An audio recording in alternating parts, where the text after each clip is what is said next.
Friends, आपका बहुत बहुत स्वागत है मेरे इस यूट्यूब चैनल एग्ज़ाम की तैयारी में। आज जहां हम हड़प्पा से संबंधित कुछ क्वेश्चन देखेंगे। इसके बारे में मैं एक वीडियो और बना चुकी हूं, आप उसे ज़रूर देखना।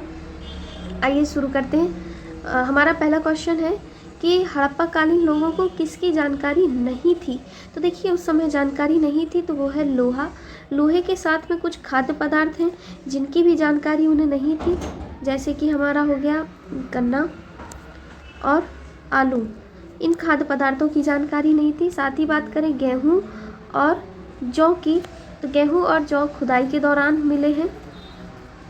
आग उस समय की महान आविष्कार मानी जाती है, ठीक है। और कुम्हारों का चाक यानी कुछ मिट्टी के बर्तन मिले हैं जिन्हें हम मृद भांड भी कहते हैं। और इन जो मिट्टी के बर्तनों में लाल व काले रंग का प्रयोग सबसे ज़्यादा किया गया है।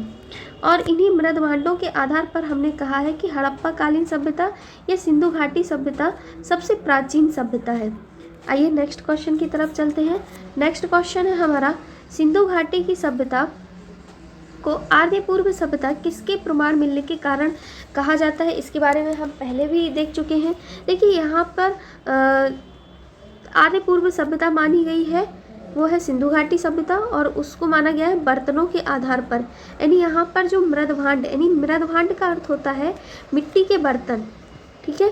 जो मिट्टी के बर्तन यहाँ पर मिले हैं उनके आधार पर हमने कहा है कि सिंधु घाटी सभ्यता आर्य पूर्व या वैदिक पूर्व सभ्यता भी है। साथ ही यहाँ पर जो मिट्टी के बर्तन मिले हैं इनमें लाल व काले रंग का प्रयोग सबसे ज़्यादा किया गया है, ठीक है। नेक्स्ट क्वेश्चन है हमारा, निम्नलिखित में से कौन सा कथन सिंधु घाटी सभ्यता के संबंध में सही है। तो देखिए, सही है की बात हो रही है तो यहाँ पर कह रहा है कि उनके घर ईंटों के बने थे। जी हाँ, ये बिल्कुल सही है, क्योंकि वो जो घर बने थे यहाँ पर कच्ची और पक्की दोनों ईंटों का प्रयोग किया गया है। जो कच्ची ईंटें हैं वो हमारी कालीबंगा में मिली है, साथ ही जो पक्की ईंटें हैं ये मोहनजोदड़ो और हड़प्पा में मिली है। यहाँ पर सभा भवन की खोज मोहनजोदड़ो में हुई, ये भी बिल्कुल सही है। सभा भवन मिला है जो कि जिसमें लगभग 250 फीट का एक चबूतरा बना है, और साथ ही इसमें लगभग 20 स्तंभ यानी खंबे लगे हैं जिस पर एक भवन बना हुआ है, वो है सभा भवन, और ये मोहनजोदड़ो में मिला है, ये भी सही है। तीसरा ऑप्शन कहता है कि घर की निर्माण योजना में खुला चौक मुख्य लक्षण था, तो ये भी सही है। यहाँ पर एक आंगन मिला है, आंगन के चारों तरफ 4 से 5 कमरे होते हैं, और साथ ही एक स्नानागार भी मिला है, और ये जो आंगन है ये खुला है, जिसे हम खुला चौक भी कहते हैं। यानी इसका राइट आंसर क्या है, उपरोक्त सभी, इसके सभी आंसर सही हैं। नेक्स्ट क्वेश्चन है हमारा, सिंधु घाटी सभ्यता की पहचान निम्न से है।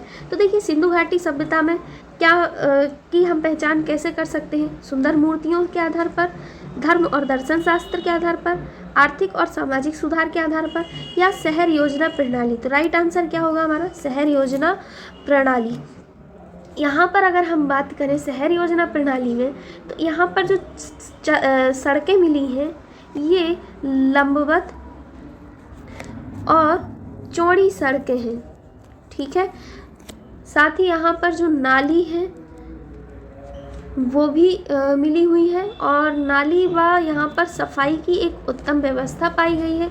यहाँ पर जो मकान मिले हैं या जो नालियों का निर्माण है वो पक्की या कच्ची ईंटों से हुआ है, ठीक है। आइए नेक्स्ट क्वेश्चन की तरफ चलते हैं। सिंधु घाटी सभ्यता का ज्ञान मिला है। तो सिंधु घाटी सभ्यता का हमें ज्ञान मिला है पुरातात्विक उत्खनन से। देखिए, यहाँ पर हमें ना तो कोई साहित्य मिला है और ना ही कोई ताम्रपत्र मिला है, ठीक है। साथ ही हमें यहाँ पर कुछ चित्राकार अक्षर मिले हैं जिनकी संख्या लगभग 400 मानी गई है, और इसे हम आज दिन तक ये पढ़ नहीं पाए हैं, जिस कारण से इसे हम आद्य ऐतिहासिक काल भी कहते हैं, ठीक है। आई होप आपको ये वीडियो अच्छी लग रही होगी। नेक्स्ट क्वेश्चन है हमारा, मानव द्वारा सर्वप्रथम किस धातु का उपयोग किया गया। तो देखिए, मानव द्वारा जो सबसे पहले प्रयोग किया गया है वो है तांबा। सबसे पहले तांबा धातु का प्रयोग किया गया। साथ ही यहाँ पर एक कांस्य की मूर्ति मिलती है, कांस्य की एक मूर्ति मिली है, और ये जो कांसा है ये टिन और तांबे से मिलकर बना है। यहाँ के लोगों को लोहे की धातु के बारे में जानकारी नहीं थी। ठीक है, आइए नेक्स्ट क्वेश्चन की तरफ चलते हैं। नेक्स्ट क्वेश्चन है हमारा, नेक्स्ट क्वेश्चन से हमारा तात्पर्य है, जैसे हम यहाँ पर कुछ फैक्ट के बारे में बात करते हैं। जैसे हमारा है शिलालेखों का अध्ययन। शिलालेखों का अध्ययन क्या कहलाता है? काफ़ी इम्पोर्टेंट क्वेश्चन है। जो शिलालेखों का अध्ययन है वो है पुरालेख शास्त्र, पुरालेख शास्त्र या एपिग्राफी भी हम कहते हैं। ठीक है, तो शिलालेखों का अध्ययन पुरालेख शास्त्र या एपिग्राफी कहलाता है। चलिए और देखते हैं। फिर कहता है कि यहाँ पर एक और फैक्ट समझते हैं कि जो सिंधु घाटी सभ्यता है, सिंधु घाटी सभ्यता, इसके विनाश का कारण क्या माना जाता है? तो इसके विनाश का कारण माना गया है ज्वालामुखी को। साथ ही मोहनजोदड़ो में कहा जाता है कि सिंधु नदी के विनाश के कारण मोहनजोदड़ो का विनाश हुआ है। यहाँ पर प्रमुख कारण बाढ़ को बताया गया है। ठीक है, आइए तीसरा फैक्ट समझते हैं हम। तीसरा कह रहा है कि हड़प्पा की जो सभ्यता है, यहाँ पर आयात वस्तु कौन सी है? तो देखो, आयात वस्तु है पत्थर। कैसे पत्थर? मूल्यवान पत्थर। मूल्यवान पत्थरों का यहाँ पर आयात काफ़ी किया गया है। चौथा फैक्ट हम देखते हैं, कालीबंगा। देखिए, कुछ शहर हैं जो हड़प्पा और मोहनजोदड़ो के अलावा भी मिले हैं, जैसे कालीबंगा। कालीबंगा की अगर हम बात करें तो ये घाघरा नदी के किनारे है। ठीक है, और यहाँ पर कच्ची ईंटों का प्रयोग किया गया है। याद रखिएगा, कच्ची ईंटों का प्रयोग कहाँ से मिलता है? तो वो है कालीबंगा, और पक्की ईंटों का प्रयोग मोहनजोदड़ो एवं हड़प्पा में मिलता है। ठीक है, ये कालीबंगा की प्रमुख विशेषताएं थी, और कालीबंगा से ही अग्नि वेदिकाएं भी मिली हैं। अगर क्वेश्चन आता है कि अग्नि वेदिकाएं कहाँ से मिली हैं, तो अग्नि वेदिकाएं भी कालीबंगा से ही प्राप्त हुई हैं। आइए नेक्स्ट फैक्ट की तरफ चलते हैं। हमारा अगला शहर है लोथल। लोथल की अगर हम बात करें तो लोथल हमारे गुजरात के अहमदाबाद में है। ठीक है, और यहाँ पर अहमदाबाद ज़िले में मिला है लोथल।